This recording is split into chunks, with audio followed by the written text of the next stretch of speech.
Today, my dear friends, we look at a truly disturbing trend. This one is not only ridiculous on its face, but threatens the very survival of our species. It is sex. Yes, sex. But do not be too alarmed, because all we need to do is apply a bit of common sense and this new boogeyman will just go away. According to Cosmopolitan, why guys get turned on when you orgasm, and why that's a bad thing.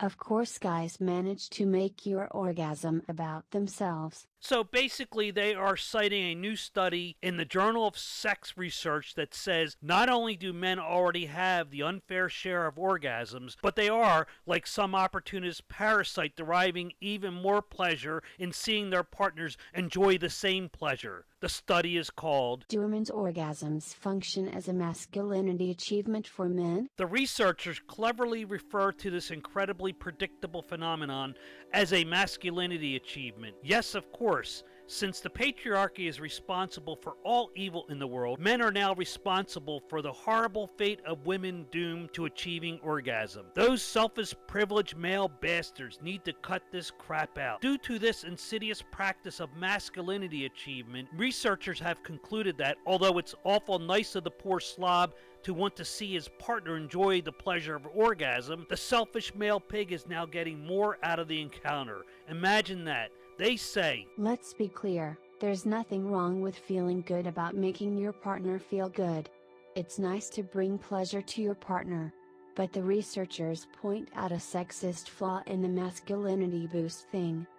Despite increasing focus on women's orgasms, research indicated that the increased attention to women's orgasms may also serve men's sexuality, complicating conceptualizations of women's orgasms as women-centric, researchers wrote. I want to be clear also, this article covers only heterosexual relationships and turns feminism on its head by taking the intentions of the male, which is known only to one person, and assuming why he does what he does in all cases. What I mean by this is that the intention of the woman is not important to this study. While some men are uncaring or ignorant about their partner's intimate needs, women are also guilty of this too. From the male's perspective, there would be a range of intentions that go from thoughtfulness to earnest attention to pleasure of their sexual partner. It doesn't bother me that Cosmopolitan magazine and the two authors of the study have come to conclusions without knowing actual intentions, and they never will. In their mad dash to point the fingers of blame at the patriarchy, I am seriously disappointed that they have pretty much lost track of the most important component, which is the mutual nature of relationships. As one half of a team, a partnership, we, and I can't emphasize this enough, we are both responsible for all encounters and their outcomes. By wanting to blame everything on men, they have lost touch with the very concept of mutualism. We as free agents, both partners in a relationship who are responsible for our actions, endeavor to achieve success in that union, and not being perfect have varying degrees of success or failure. So now when they say this, the researchers draw a fairly frightening conclusion from the research findings.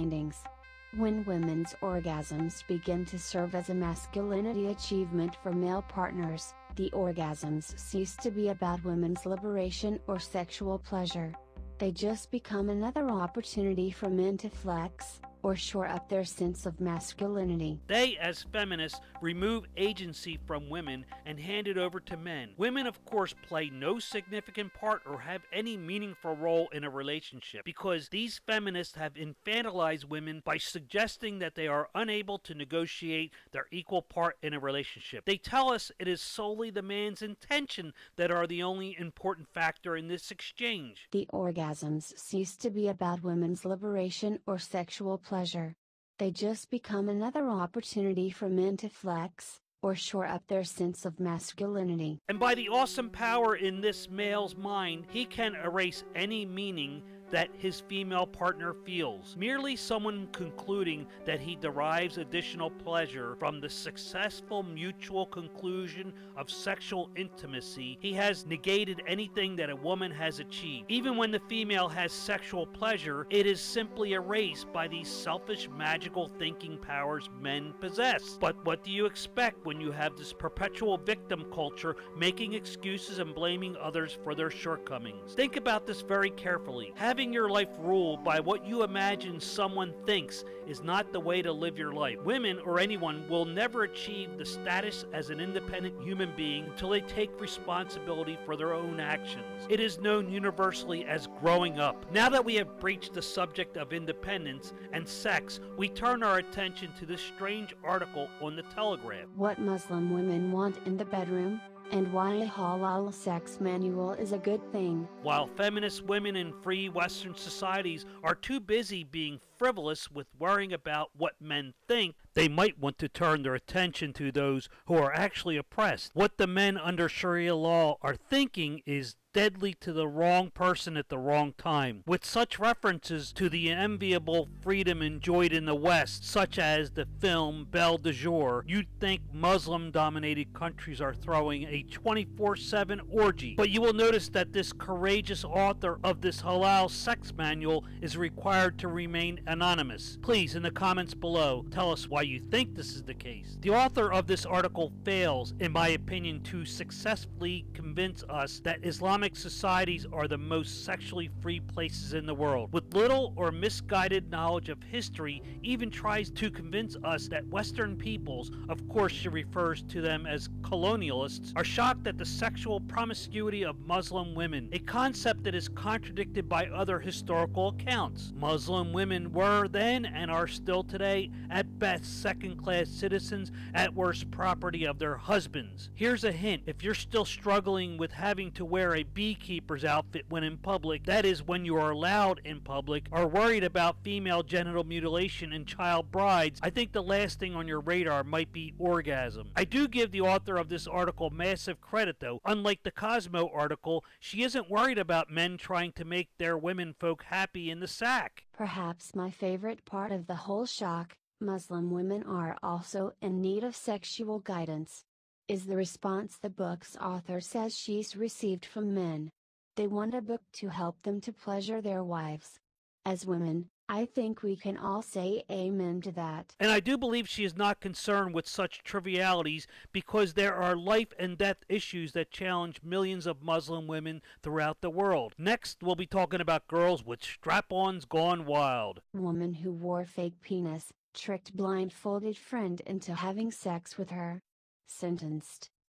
A British woman who pretended to be a man by wearing a prosthetic penis, and tricking her blindfolded friend into having sex with her was sentenced Thursday to 6.5 years in prison. There, my dear friends, is no humor in this strange and horrible tale. What is baffling is that Gail Newland, the sexual predator in this criminal endeavor, was able to fool her victim by convincing her to wear a blindfold for not only the sexual liaisons, but also for casual hangouts. But I don't want to be victim blaming here. We shouldn't be instructing women not to wear blindfolds on dates, but teaching female predators not to rape. So we have women who blame men for caring about having orgasms, for stealing their feminist progress and pleasure, Muslim women in Islamic countries wanting to have the pleasure that the killjoy feminists want to deny them because, well, men, and a woman who pretends to be a man to fool another woman to give her pleasure. The only thing next to cover is a really open mind.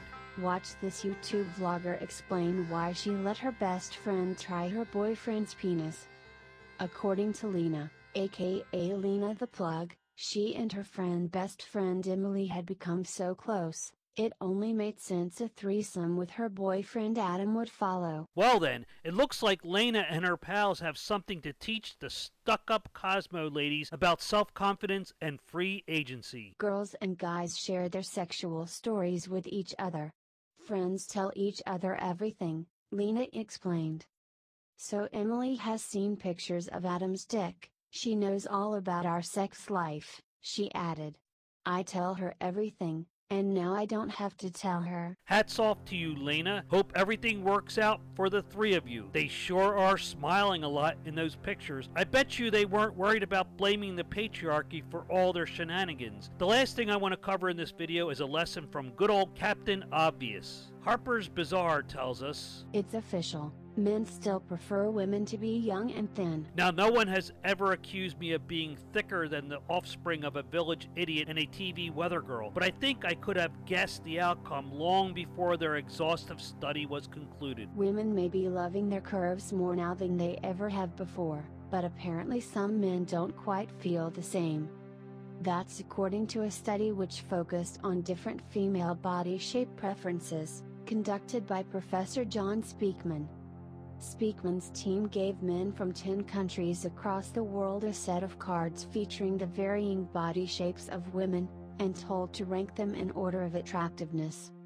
The most popular card depicted a female body with a BMI of 19, which is borderline underweight and typically associated with youth. The study also found that the popularity of female body shapes decreased as the BMI increased.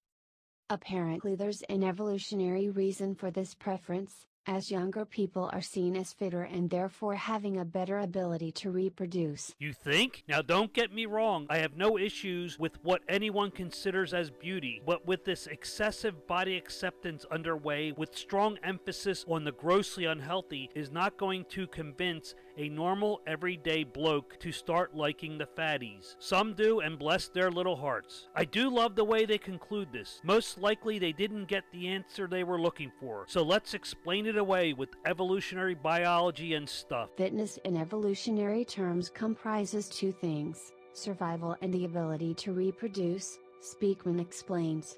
What we wanted to investigate was the idea that when we look at someone and think they are physically attractive, are we actually making that assessment based on a hardwired evolutionary understanding of their potential for future survival and reproductive ability? One of the study's authors, Dr. Lob van Halt, added, although most people will not be surprised that extreme thinness was perceived as the most attractive body type, since this prevails so heavily in media, culture and fashion, the important advance is that now we have an evolutionary understanding of why this is the case. Well, folks, I think we've learned a lot today. Please do tell us all what you think in the comments below. And thank you everyone for the subscriptions, and welcome to all new subscribers. Goodbye.